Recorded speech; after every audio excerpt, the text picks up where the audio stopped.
अस्सलाम वालेकुम dear students, my name is Hina Shaukat और मैं हूं आपकी केमिस्ट्री की टीचर। और आज के इस लेक्चर में हम डिस्कस करने जा रहे हैं हमारा topic 6.4.3.1 which is dilutions of solution. हम इस टॉपिक में समझेंगे कि हम डाइल्यूशन कैसे फाइंड कर सकते हैं, यानी कि कॉन्सेंट्रेटेड सोल्यूशन को डाइल्यूट सोल्यूशन में कैसे कन्वर्ट कर सकते हैं, और इसको हम डिटेल से समझेंगे with the help of example. और इसको सॉल्व करने के लिए चलते हैं व्हाइट बोर्ड की तरफ। So students, today we have to discuss a very important topic which is dilution of solution. It is given in your book as topic 6.4.3.1. As the name of the topic is dilution of solution, तो यकीनन इसका link होगा with dilute solutions and concentrated solutions. So सबसे पहले देखते हैं कि what is dilute solution and what is concentrated solution. अगर हम बात करें word concentration की ही, so concentration is basically the proportion of solute in a solution and more concentrated solution का मतलब होगा कि proportion of solute in a solution is high, और अगर proportion of solute in a solution कम है तो हम उसे कहेंगे dilute solution. मिसाल के तौर पे अगर आप आपकी स्क्रीन पे देखें कि you can see two different beakers. One beaker is having 20 grams sodium chloride dissolved in 100 ml of water, and there is another diagram in which you can see that 40 gram of sodium chloride is dissolved in 100 ml of water.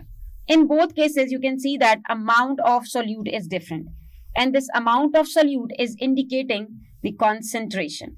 Higher the amount of solute as compared to the solvent, वो आपको देगा concentrated solution.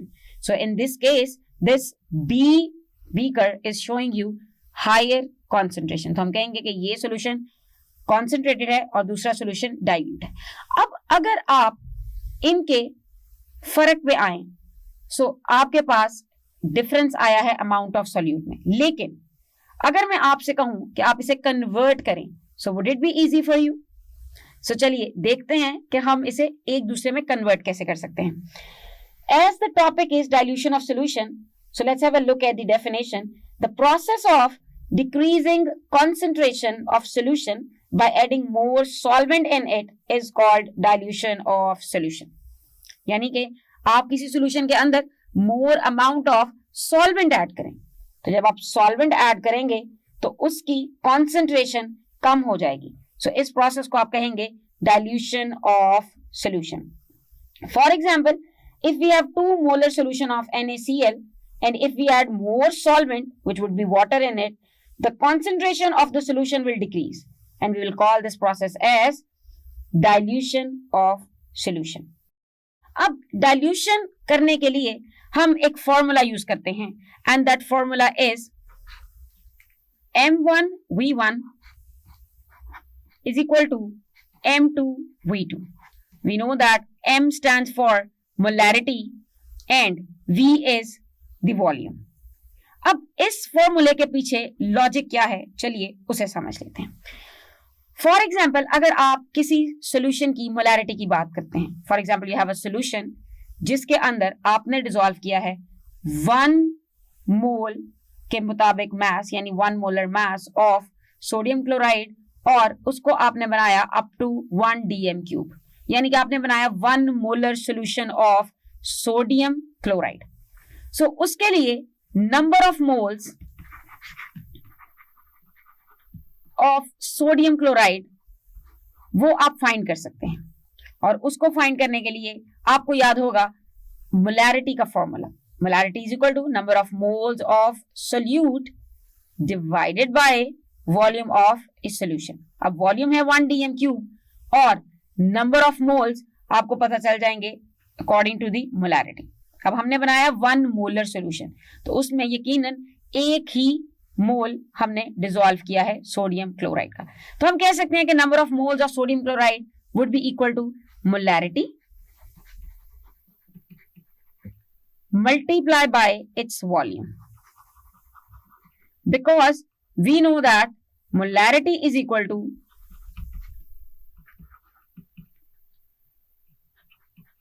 number of moles of solute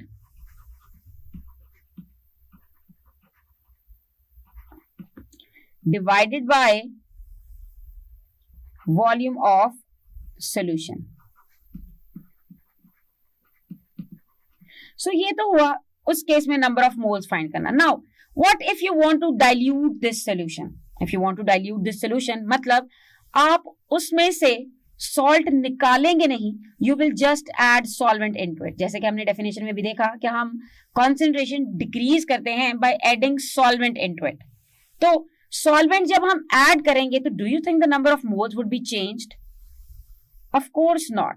तो अगर आप उस चीज का सिर्फ और सिर्फ वॉल्यूम चेंज करें, अगर आप सिर्फ और सिर्फ डाइल्यूट करने के लिए उसका सॉल्वेंट की अमाउंट चेंज करें, so number of moles are going to be the same. यानी कि जो पहले नंबर ऑफ मोल्स थे वही बाद में नंबर ऑफ मोल्स आएंगे.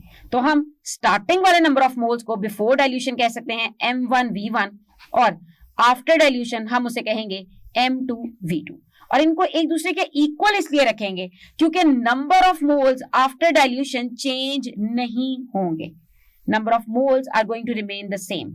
फॉर एग्जाम्पल अगर हम बात कर रहे थे सोडियम क्लोराइड की एग्जाम्पल की, तो फर्ज करें हमने लिया था एक बीकर में सोडियम क्लोराइड का 1 मोलर सोल्यूशन और उसके बाद हमने उसे डाइल्यूट किया, यानी कि हमने उसके अंदर 1 लीटर पानी और डाल दिया.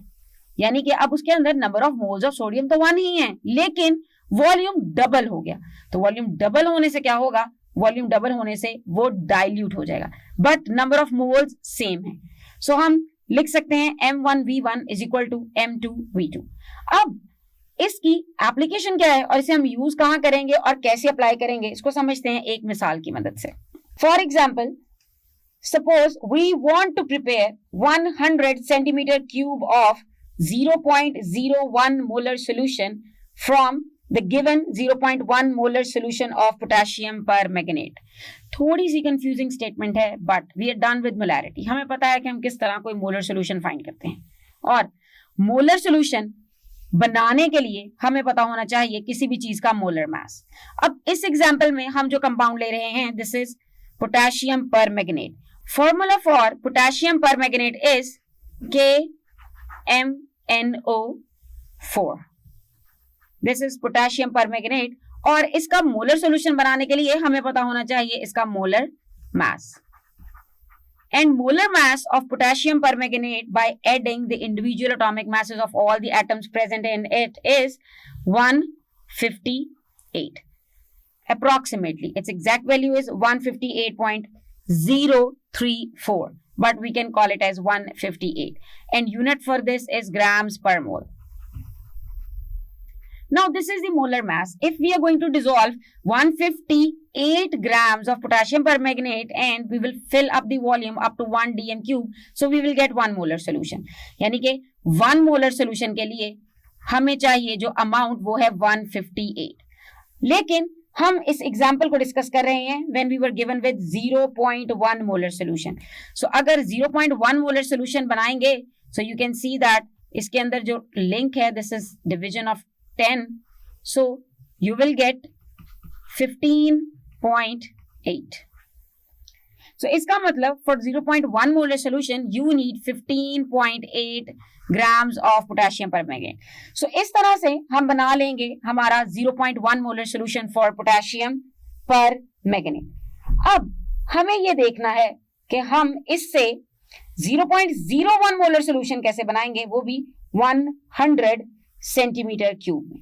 यानी कि वॉल्यूम भी चेंज हो गया है और मोलैरिटी भी चेंज हो गई है. अब हमें ये पता लगाना है कि आखिर हम इसके अंदर कितना वॉल्यूम वाटर डालेंगे तो ये डाइल्यूट हो जाएगा. So for this purpose we have 2 steps. पहले स्टेप में we have to determine the volume of concentrated solution. यानी कि हमें अपना यही फॉर्मूला अप्लाई करना है M1V1 वाला. So first 0.1 molar solution is prepared by dissolving 15.8 grams. We know this thing really well. Now, for 0.01 molar solution, हमें dilution करनी पड़ेगी according to the formula. And we can say that by using formula. And formula is M1V1 is equal to M2V2. हम लेते हैं कि ये first वाला M1V1 है कॉन्सेंट्रेटेड सॉल्यूशन और सेकेंड वाला है डाइल्यूट सोल्यूशन।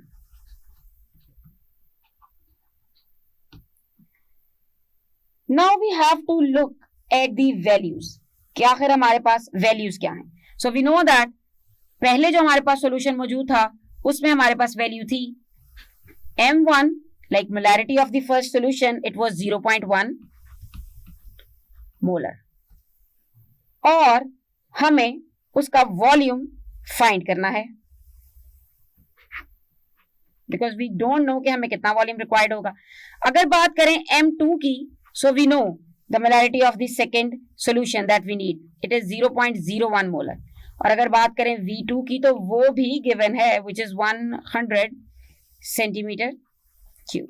अब ये कुछ वैल्यूज हमें पता है, if we are going to put these values in this formula so हम फाइंड कर सकेंगे हमारा आंसर। सो M1 इज 0.1 और V1 हमें फाइंड करना है। The value of M2 is 0.01 and value of V2 is 100. So simple, V1 find करेंगे by dividing and we will get our answer of V1 as 10 centimetre cube. अब हमने find कर लिया है कि हमें हमारे कॉन्सेंट्रेटेड सॉल्यूशन का कितना वॉल्यूम रिक्वायर्ड है और ये वॉल्यूम है 10 सेंटीमीटर क्यूब। अब ये फर्स्ट स्टेप डन है। सेकेंड स्टेप में आपको प्रिपेयर करना है सॉल्यूशन।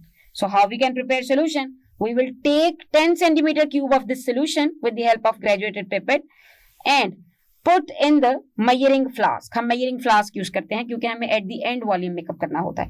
अब चूंकि हमें यहाँ चाहिए वॉल्यूम 100 सेंटीमीटर क्यूब, तो हम लेंगे volumetric flask with the capacity 100 cubic centimetre. After that you will add water up to the mark. Mark मतलब वहां तक जहां तक उसके वॉल्यूम की वैल्यू आएगी 100 cubic centimeter, which is present at the neck of the flask.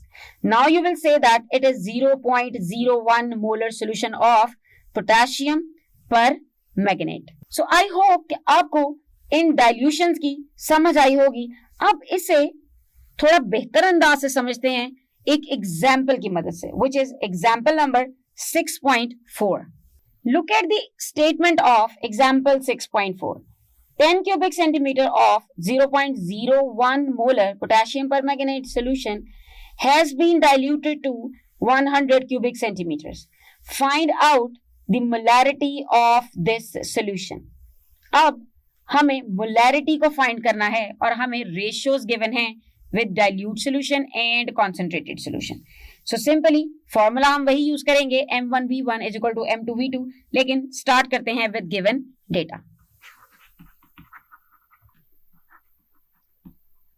The data which is given is, first of all we will write M1 and V1, मतलब एक solution की molarity और volume, which is molarity is 0.01 and if we look at the volume, so for this molar solution volume was 10 centimeter cube. अब अगर देखें molarity दूसरे solution की जो कि after dilution बनेगा, so we don't have its value, so we have to calculate the molarity and it is diluted to the volume. हमें वो volume given है which is 100 centimeter cube, यानी कि तीन चीजें हमें इसके गिवन डेटा में गिवन है। Now we just have to apply our formula and our formula is M1V1 is equal to M2V2।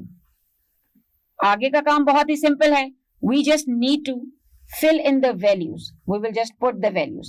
लेकिन values put करने से पहले हम अपने फॉर्मूले को rearrange करते हैं to find the value of M2.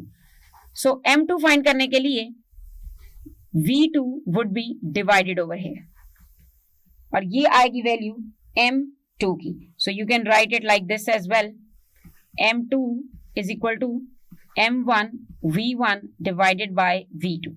Now simply we have all the data available and we will just put the data in these formulas.